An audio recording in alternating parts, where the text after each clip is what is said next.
Hai semua, perkenalkan nama saya Yohanedi Sikunyasari dari Prodi Manajemen dengan NPM 23411147 dari kelas MNJ 23B. Di sini saya akan sedikit menjelaskan tentang teori pilihan konsumen.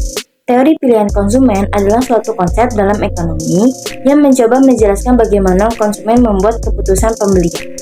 Teori ini mengasumsikan bahwa konsumen bertindak secara rasional, memaksimalkan kekuasaan mereka dengan mempertimbangkan utilitas dan keterbatasan sumber daya yang dimiliki.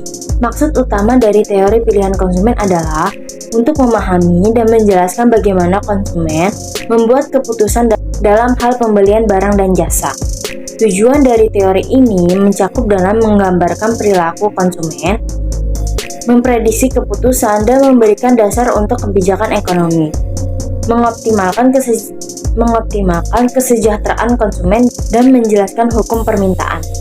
Secara keseluruhan, teori pilihan konsumen memberikan landasan teoristik bagi pemahaman perilaku konsumen, memfasilitasi analisis ekonomi, dan mendukung pengambilan keputusan di berbagai tingkat mulai dari tingkat individu hingga tingkat makroekonomi.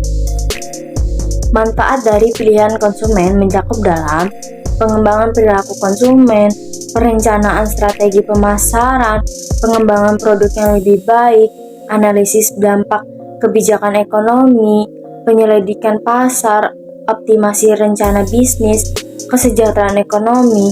Teori pilihan konsumen memberikan alat analisis yang penting bagi pelaku pasar, pemerintah, dan peneliti untuk memahami, merencanakan, dan beradaptasi dengan dinamika kompleks dalam ekonomi konsumen.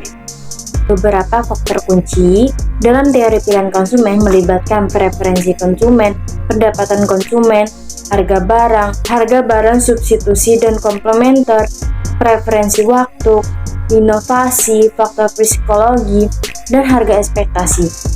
Faktor-faktor seperti preferensi, pendapatan, dan harga barang memainkan peran penting dalam proses pengambilan keputusan konsumen.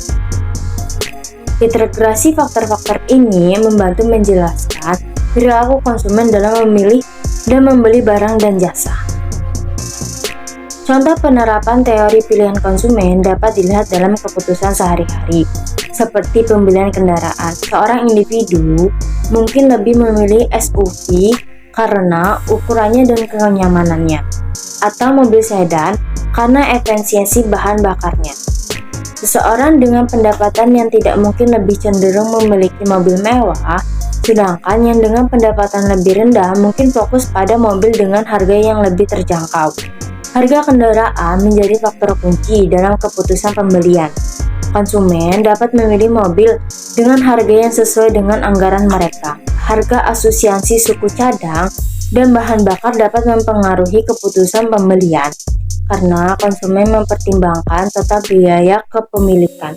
Saat pembelian, konsumen mungkin lebih memilih model tahun terbaru atau menunggu diskon dan penawaran khusus. Melalui contoh ini, teori pilihan konsumen dapat membantu menjelaskan bagaimana faktor-faktor seperti preferensi pribadi, kondisi keuangan, harga relatif, dan faktor waktu berkontribusi pada keputusan pembelian kendaraan. Dalam kesimpulan, teori pilihan konsumen memberikan kerangka kerja untuk memahami dan menjelaskan bagaimana konsumen membuat keputusan pembelian. Dengan menyotori faktor-faktor seperti preferensi individu, pendapatan, harga barang substitusi, komplementer, preferensi waktu, dan faktor psikologi, teori ini tidak hanya memberikan wawasan tentang perilaku konsumen, tetapi juga memiliki manfaat praktis dalam pengembangan strategi pemasaran, perencanaan bisnis, dan analisis kebijakan ekonomi. Penerapan teori pilihan konsumen dapat dilihat dalam berbagai konteks, melalui dari pembelian kopi hingga pembelian kendaraan. Memahami dinamika yang baik, keputusan konsumen membantu perusahaan untuk merespon pasar dengan lebih efektif, mengoptimalkan strategi pemasaran, dan meningkatkan kualitas produk. Selain itu, teori ini juga memiliki implikasi dalam pemahaman tingkat kesejahteraan masyarakat dan pengambilan kebijakan ekonomi yang berkelanjutan. Sekian sedikit presentasi saya tentang teori pilihan konsumen. Semoga bermanfaat. Terima kasih.